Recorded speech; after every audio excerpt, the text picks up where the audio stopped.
de ton acte. Je me souviens de cet homme qui est venu me voir au bureau. Il était un monsieur qui a travaillé comme député, commissaire du peuple à l'époque de Mobutu. Et puis, il a commencé à perdre ses biens. Il est resté avec une seule maison. Il m'a dit, pasteur, je ne sais pas ce qui m'a pris.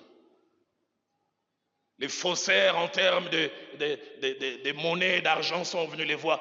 Je ne sais pas si ces gens ont des fétiches ou s'ils ont la capacité de voler la réflexion. Ils sont venus, ils ont fait une première expérience, il a donné $600 et ils ont multiplié 1200, ils lui ont donné. En général, c'est de l'investissement qu'ils font pour gagner ta confiance. Et il dit, son sang n'a fait qu'un tour parce qu'il avait des dettes accumulées. Et il dit, je vais vendre cette parcelle que j'ai à $400,000, comme eux ils multiplient fois 2. Je vais leur donner 400 000, j'aurai 800 000. Et il était lui-même en train de dire, et ma femme qui se moque de moi, comme Mona. Et à l'insu de sa femme, il vend.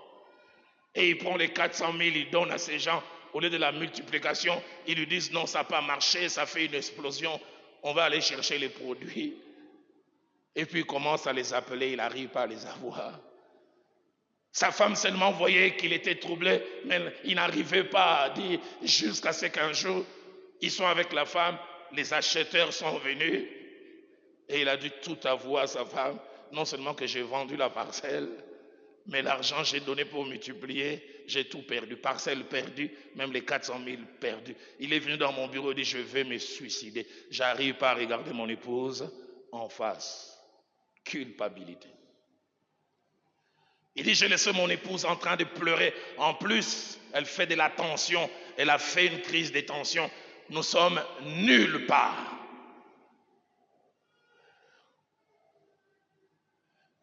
Luc chapitre 18 au verset 13. Parlant de 2 personnes qui étaient au temple. Écoutez ce que la Bible dit de ces publicains parce qu'il était rempli de culpabilité. La Bible dit, les publicains se tenaient à distance, n'osant même pas lever la tête au ciel. Et il disait à Dieu, sois apaisé. Quand on a la culpabilité, on a la tête baissée. 4e chose, dans la vie pratique, plusieurs choses peuvent faire qu'on ait la tête baissée. Plusieurs. La première chose qui peut faire qu'on ait la tête baissée, c'est être un leader. Comme le roi Saül, dans Samuel 17, verset 10 à 11.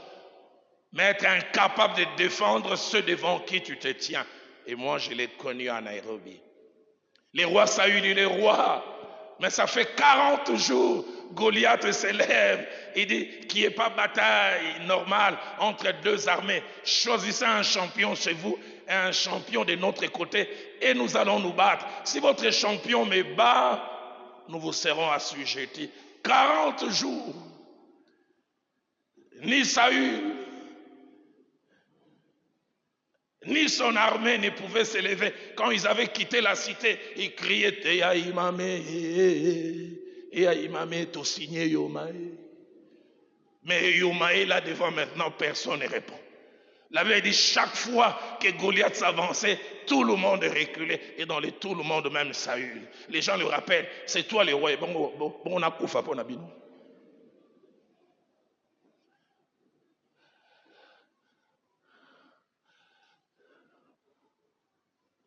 J'en parlerai en avançant tout à l'heure. J'étais allé voir un couple un jour au chômage. J'ai vu la douleur de cet homme. Il a travaillé longtemps. Et puis comme ça arrive souvent, il a été mis en congé technique. Et désormais, c'est son épouse qui travaille. Vous savez, les femmes, quand elles sont dépassées, des fois, elles te font mal même sans vouloir les faire. Mais n'empêche, elles font mal.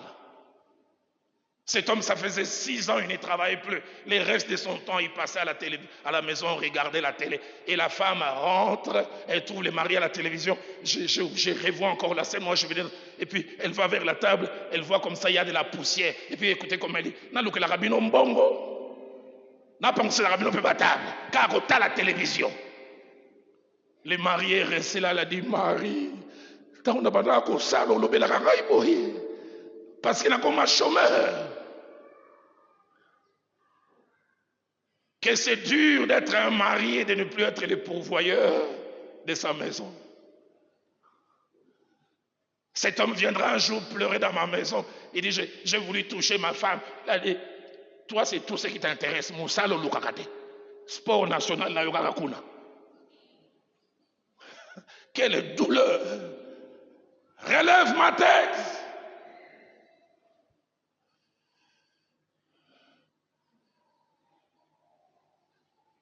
Dans la vie pratique, on peut avoir la tête baissée.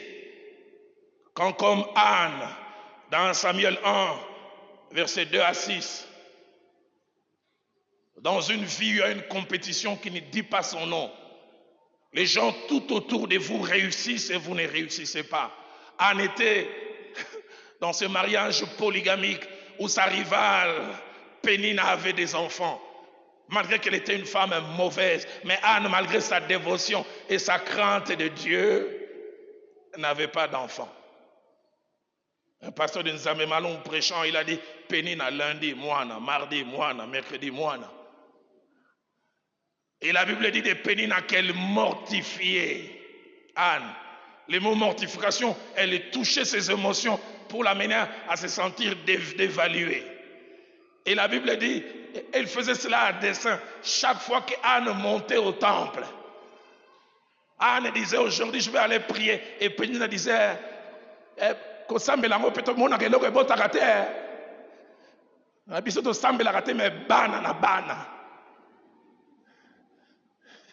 quelle douleur. J'ai une maman avec laquelle j'ai prié à la borne 6 ans sans enfant. Sa belle-mère vient un jour, elle rentre dans la cuisine, elle commence à casser les verres. Elle dit, mais pourquoi tu fais ça? Elle dit, puisqu'il n'y a pas d'enfant pour casser les verres, moi je viens les faire. C'est pourquoi j'aime souvent dire, vous qui vous êtes mariés en janvier, en février, vous avez conçu, vous n'avez aucune idée de ce que certaines ressentent. Et une femme m'a dit, après 4 ans sans conception, à un moment, elle a 3 semaines de retard, l'espérance est née. Elle m'a dit, ça arrivait en plein culte. Ils étaient en train de louer, elle sent seulement, pouf. Il dit à son mari, chérie, n'a qu'une toilette, je vais aux toilettes. Quand elle va aux toilettes, elle va en disant, elle est venue s'asseoir, plus de joie.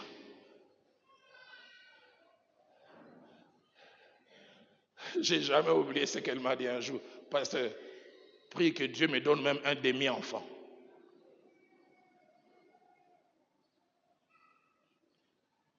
La tête baissée, c'est quand aussi comme Léa, dans Genèse 30, versets 14 à 16, on est l'aîné, mais on vit mal certaines choses, on n'expérimente pas certaines choses, que votre droit d'aînesse est presque volé. Savez-vous comment ça se passe dans nos familles africaines? Tu es l'aîné, mais tu es au chômage.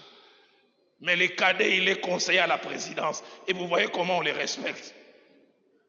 Ton droit d'aînesse est bafoué.